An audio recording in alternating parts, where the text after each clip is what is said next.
Halo dulur-dulur semua, bagaimana kabarnya hari ini? Semoga selalu diberikan kesehatan ya lur. Dan semoga segala hal baik selalu berpihak kepada dulur-dulur semua. Amin. Oh ya lur, masih ingat kan dengan sepasang jalak kebo saya yang beli di Om Yogan, yang kemudian saya lepas liarkan di sekitar rumah saya?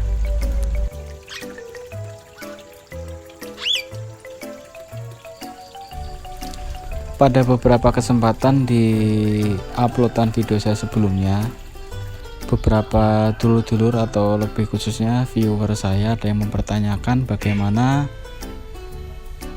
kabar dari sepasang burung jalak ombyokan yang saya lepas liarkan ini. Jadi di video kali ini saya akan membahasnya sekaligus mengupdate kabar dari sepasang burung jalak kebo ombyokan yang saya lepas liarkan ini.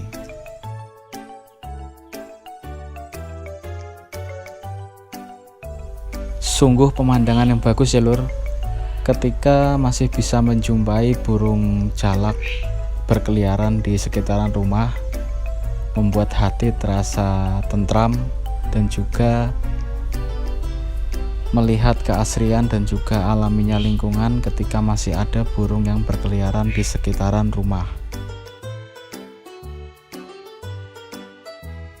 Menurut pengamatan saya, kedua burung ini terlihat sangat betah di lingkungan rumah saya.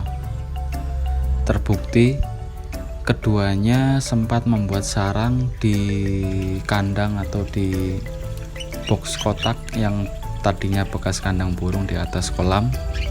Namun kemudian burung ini juga sempat pindah lagi membuat sarang di belakang rumah, yaitu tepatnya di lubang pohon bambu.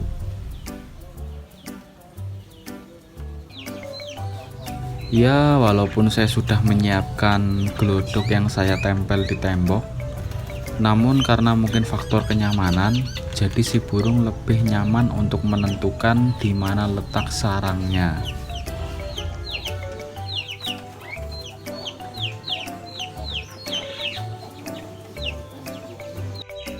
Terbukti akhirnya si burung membuat sarang di lubang pohon yang berada di pekarangan belakang rumah. Memang mungkin ini adalah tempat yang dirasa sangat nyaman sekali buat si burung untuk membuat sarangnya dan untuk meletakkan telurnya. Setelah saya amati lagi lebih dekat dan saya sempat juga mengecek ke lubang pohon yang berada di belakang rumah, dan ternyata si betina sudah bertelur sebanyak 2 butir telur dan terpantau sudah mengeraminya.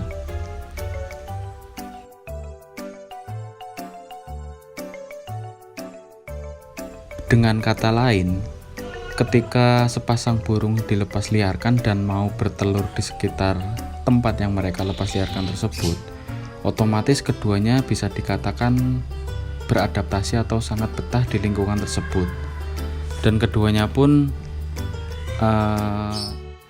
berkeliaran dengan nyaman dan juga mencari makan di sekitaran rumah. Walaupun saya juga sediakan makanan di tempat yang berada di atas box tersebut, namun keduanya pun mencari makan di sekitaran rumah, bahkan terpantau mencari makan ke sawah-sawah di lingkungan daerah tempat tinggal saya. Dan disitulah awal mula petaka terjadi yang menimpa keduanya. Saat si betina sudah memasuki 1 minggu mengerami telurnya, tiba-tiba si jantan tidak pulang ke rumah ketika sore hari. Ini yang membuat saya bertanya-tanya kenapa jalak kebo jantan saya tidak pulang selama beberapa hari. Padahal biasanya setiap jam pun si jalak kebo akan pulang ke rumah untuk meminta makan. Biasanya saya kasih extra fooding berupa ulat hongkong atau jangkrik. Namun selama beberapa hari si jalak kebo jantan tidak terpantau pulang juga. Kan tidak mungkin juga apabila burung itu minggat atau kabur ketika si betina sedang posisi mengerami telurnya. Jadi saya tarik kesimpulan kalau si jantannya mungkin ditangkap oleh orang-orang yang tidak bertanggung jawab, atau mungkin saja juga dimakan oleh predator ketika si jalak kebo jantan ini sedang mencari makan di luar sana. Setelah berhari-hari si jantan tidak kunjung pulang, akhirnya mungkin si betina menjadi frustasi dan tidak mau lagi untuk mengerami telurnya. Karena menurut pengamatan saya, ketika si betina sedang mengerami telurnya, si jantan dengan setia dan juga tanggung jawab membantu si betina untuk mencarikan makan. Namun setelah si pejantan beberapa hari tidak kunjung pulang, sehingga membuat si betina ini akhirnya frustasi dan tidak mau lagi untuk mengerami telurnya. Dan akhirnya setelah saya pastikan selama 1 minggu dan benar-benar si pejantan tidak pulang, akhirnya saya putuskan untuk menangkap lagi si betinanya. Saya tangkap dan saya masukkan ke dalam kandang lagi. Saya tangkap betinanya ini dengan tujuan supaya si betina tidak kabur karena stres kehilangan si pejantan. Dari kejadian ini atau dari kejadian hilangnya si pejantan jalak kebo yang tidak kunjung pulang ini, akhirnya saya belajar banyak bahwa ketika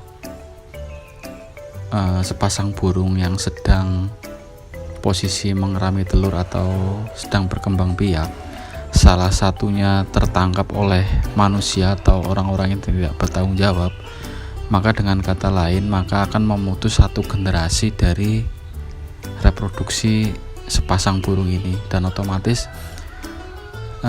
dari terputusnya reproduksi ini secara tidak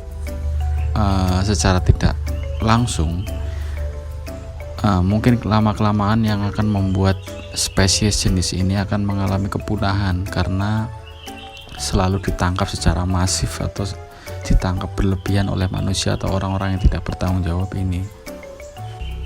Dengan adanya kejadian ini, saya juga mengajak kepada sedulur semua atau teman-teman semua untuk minimalnya, sekalipun teman-teman atau sedulur semua hobi dengan burung kicau, tapi apabila melihat ada burung di sekitar rumah, alangkah baiknya tidak perlu atau tidak usah ditangkap, karena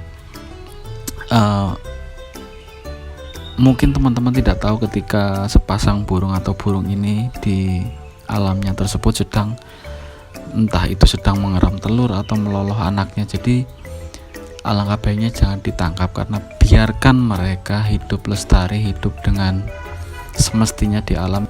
Kita tinggal menghargai dan menghormati dan juga hidup berdampingan dengan mereka. Alangkah baiknya kan seperti itu. Sekalipun teman-teman ingin memeliharanya, pastikan juga ketika burung tersebut sudah posisi menetas, jadi teman-teman tinggal ambil saja anakannya, tapi jangan ambil indukannya, karena ketika kita mengambil indukannya maka kita akan memutus satu generasi dari reproduksi burung tersebut. Dan pelajaran yang kedua yang saya ambil dari kejadian ini, apabila si burung jantan ini dimakan oleh predator, maka berarti secara tidak langsung perputaran rantai makanan di sekitar tempat tinggal saya itu masih ada gitu ya, karena memang terbukti masih ada predator. Lalu untuk kelanjutan dari burung betina ini, karena tidak ada jodohnya, jadi sementara saya tangkap dan saya masukkan dulu ke dalam sangkar sambil menunggu, mungkin cepat atau lambat saya akan carikan lagi jodoh untuk si burung betina ini. Atau mungkin teman-teman jika memiliki burung jalak kebo jantan bisa menghibahkan untuk saya jodohkan dengan burung betina saya ini. Lalu kedepannya kalau memang si jalak kebo betina ini sudah memiliki pasangan atau jodoh lagi, yang menjadi pertimbangan saya adalah ketika saya ingin merilisnya lagi di alam liar, itu menjadi pertimbangan saya karena saya takutnya nanti hilang lagi atau tidak pulang lagi, entah itu ditangkap oleh orang yang tidak bertanggung jawab atau mungkin dimakan predator. Jadi pertimbangan keduanya ya mungkin saya ingin membuat aviari atau membuat kandang ternak minimalnya untuk sepasang burung jalak ini. Oke teman-teman, saya rasa itu update tentang burung jalak kebo saya yang mungkin menjadi pertanyaan oleh mungkin teman-teman yang mengikuti vlog saya sebelumnya tentang sepasang burung jalak kebo ini. Jadi yang bisa saya laporkan atau yang bisa saya update ya beginilah keadaan sekarang ketika burung jantannya sudah hilang, tinggal burung betina saja yang ada di rumah saya. Terima kasih pada teman-teman yang sudah selalu mengikuti vlog-vlog atau tentang perkembangan hobi burung saya. Terima kasih sudah menonton, sampai jumpa di video-video saya berikutnya. Wassalam.